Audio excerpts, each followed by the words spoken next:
What up, guys? It's your girl, Lady Pelvic with Pelvic Gaming, and today we're talking about Dragon Marked for Death, a Nintendo Switch exclusive. Initially released digitally January 31st, 2019, and physically March 26th, 2019. The physical edition gets all the characters plus the DLC, and it's the one I got.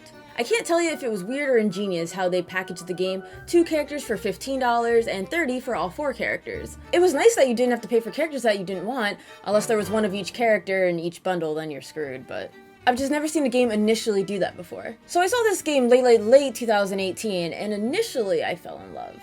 Dragon Marked for Death, or DMFD, both published and developed by Inti Creates, and is the story of the dragon-blooded clan being wiped out by the divine family for reasons unknown. They kidnap the dragon blood oracle, who's born once a century without a clue why. The astral dragon Atrum grants you a power to take revenge on the divine family. Of course, you can't instantly walk up to their doorstep. Instead, you must do quests in town, which serves as a hub. You go to your local bar, do enough quests, and the divine family might recognize your efforts and grant you an audience. Like most games, it's all about the gameplay. The multiplayer gameplay. Once you choose your character, you'll be led to do a small bit of customizing, color changes, and a surprising variety of voices. After you pass the tutorial, you're able to play single player, local, or online co-op. Listen, playing this game solo is rough, and I mean very difficult, but not impossible. You'll just have to painfully grind no matter what character you play as. But speaking on characters, each has a drastically different playstyle. We'll start from the easiest to most advanced. First is the Empress, the poster child of Dragon Marked for Death. She is the attacker with good melee and distance attack. She can do heavy damage and swing around using the environment. However, anytime she uses the Dragon Claw fire, it consumes her mana. The Warrior is a tank. High defense, moves slow, but has a shield that can heal all who stand in it, and successfully blocks damage. Plus, tackle enemies and hit with heavy AoE attacks. You can also go Berserk, which drains mana, but allows for more damage in exchange for defense. The more advanced classes are Shinobi, which is all mobility. Only character who can double jump, wall jump, glide, attacks with poison, and if you dash into an enemy, all attacks by the Shinobi are guaranteed to hit, no matter where you are on the screen. Frankly, he's the most broken in my opinion. And lastly, and by far the most difficult, is the Witch. She is great at healing and offensive magic, but it's casting the spell that's challenging. You must hit the correct buttons under the pressure of battle. And of course, if you hit the buttons in the incorrect order, you must start the entire spell over again. As a witch, you have to input the spell, and if you choose to enhance the spell, let's say with a homing enchantment, you have a little bar that tells you when the spell timer runs out. And when it runs out, and poof goes the spell, and you must start all over. So, casting a spell on top of another can be rough. Plus, trying to save your reckless teammates is a whole nother monster in itself. The Witch is also able to go into a Berserk mode. It drains mana, but she can cast the same spell repeatedly without having to press the inputs. She can also do other supportive spells like Shine a Light or Levitate to reach higher levels.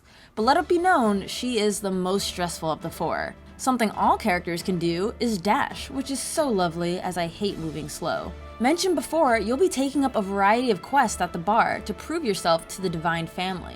Some have you finding a younger brother, others taking down an ogre prince. What sucks is if you fail a quest, items spent aren't refunded. And you don't start off with a full bar of mana after each quest. You start off what you had left from the previous, which seems silly considering you always regroup at the bar. As you complete the quests, you'll unlock more. Some quests are only available by talking to townsfolk. During some of these quests, you'll find there are hidden side objectives. If you complete them, then you'll notice a blue flag on your quest list. You need to get all 8 to unlock the final quest. And even if you do, depending on how you complete it, it will land you one of 3 endings. Most quests end with a boss battle, and sometimes you'll see a dragon sphere. Break it and you'll have unlimited mana to finish up the battle.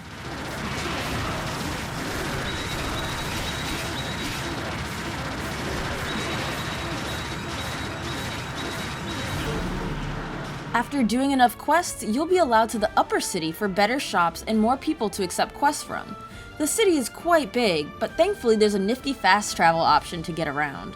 There are about 25 plus quests, not including DLC quests, that's a whole nother can of worms, and a lot of them have you going through lookalike areas. And this is an RPG, so you'll be doing your fair share of grinding and equipping new items, if you're high enough level to use it to its fullest capabilities. And in an attempt to make levels not entirely alike, is allowing you to change the quest level. If you beat a quest level at 25, try 35.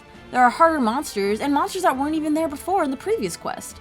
It's a good way to shake things up initially, but the grind isn't a mindless one, and doing a level 35 area 4 to 5 times to gain only 1 level eventually drains you. Speaking on character levels, you get 1 measly skill point per level. Most are pretty explanatory except for Pi, which I had no idea it was short for Piety, aka Dragon Magic. If you mess up on allocating your points, just visit Atrim's Den to change your build. Also, while you're visiting the Dragon God, consider changing your contract from fire to wind, or have slower action with higher damage or the opposite. No matter how you build your character, I can't say this game is fun to play alone, especially depending on what character you're playing as. If you're a shinobi, you'll get by just fine, but if you're a witch or a warrior, it will take a while. It's clear Dragon Mark for Death is meant to be played with friends. I found anytime I tried to go solo, I got bored from a few types of enemies, and the level just seemed to drag on. Dragon Marked for Death, the game that we're talking about. Forget it. Plus, I think quest levels are honestly incorrect. You could be 10 levels higher than the quest level and it's still a hell of a fight. I find it very irritating. If you've been playing for a while now, you know that Dragon Mark for Death is constantly getting patched. Updates every few weeks, it feels like it's changing experience gain, adding contracts, quests, and so much more. So hopefully, DMFD will one day balance itself out.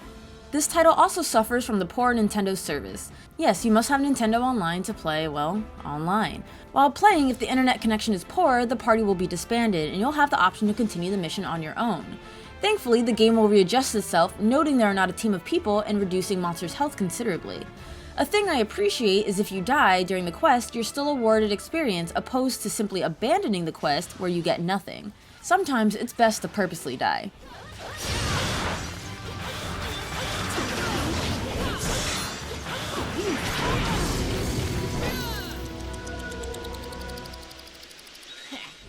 The graphics are absolutely beautiful sprites. When I first saw this game, I was captivated by its colors and most importantly, the character design. Some of the character designs are really bewitching. Get it? 'Cause she's the witch.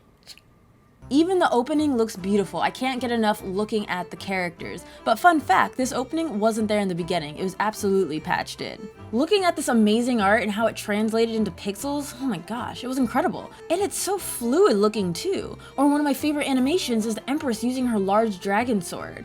Or how it goes from a small dragon noodle arm to I'm a fire in my laser. It's so clean. Wow, haven't heard that meme in a while. I like that they have tired idle positions if they're low on health. The levels look good but seemed uninspired after a point. Or maybe it's because you do them so frequently you lose the appreciation. One of the areas had a clever trick. In DMFD, you could zoom in the camera to see hidden hints that will help solve the area, or items to see exactly what you're picking up, as not everything is what it seems. Levels would sometimes cater to certain characters, the Empress having to swing across dangerous waters, or to simply help reach a chest. Like the shinobi can wall jump and scale certain paths and reach certain heights. If you lack certain characters, you couldn't get that item or that path wouldn't be available to you. That's why variety in a team is so important. Each character serves a purpose. Or you could have 3 Empresses because fuck you.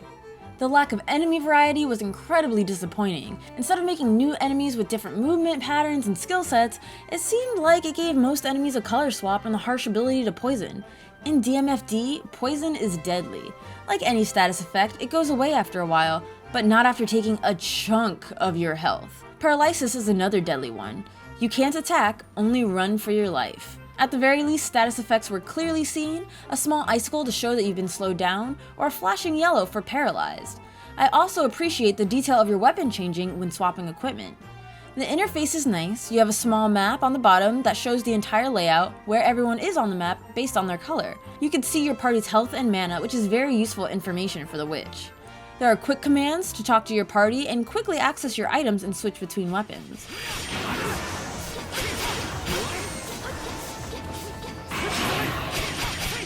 Dragon Mark for Death has fine music, a lot of skillful violin work. It fits the stages, towns, and different town areas, but none of it was particularly shocking. Like, I always sit myself down and listen to the entire OST to any game I review, and there wasn't any song I was dying to hit repeat on. But the music did suit that level. While listening to the soundtrack, there were a lot of songs I was like, oh, this is in Dragon Mark for Death, but I couldn't for the life of me remember when I heard it. I think it really failed to tie the music with certain battles or events and levels. When you arrived at the boss of a level, the music did change, but it was hard to hear, especially when there are 4 people playing and everyone's attacking, so you hear the attacks and the battle cries rather than the music.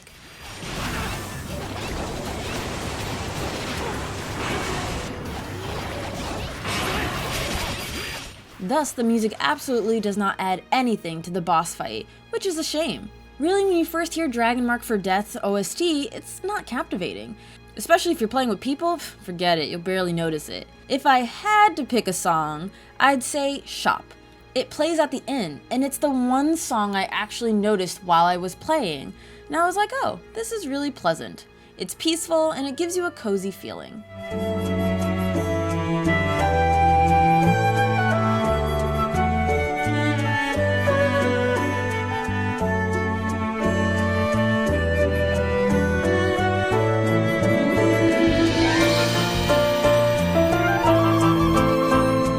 Dragon Marked for Death gets a 6.5, if I'm feeling generous. I absolutely have the most fun when I'm playing with people. In fact, I only have fun when I'm playing with people. The gameplay gets so repetitive and the grind is real, and it's not mindless grinding either. In addition, there needs to be status effect, experience, item drop, and quest level reevaluations. If I could have enjoyed this game by myself, I feel like I would have rated it higher, but every time I tried to do a level by myself, I ended up abandoning the quest. I was just bored to tears. Never mind the music being whatever. And if you have shitty internet, forget it. You better love playing solo or driving to your friend's house, or in my case, your mom's house, to steal their internet.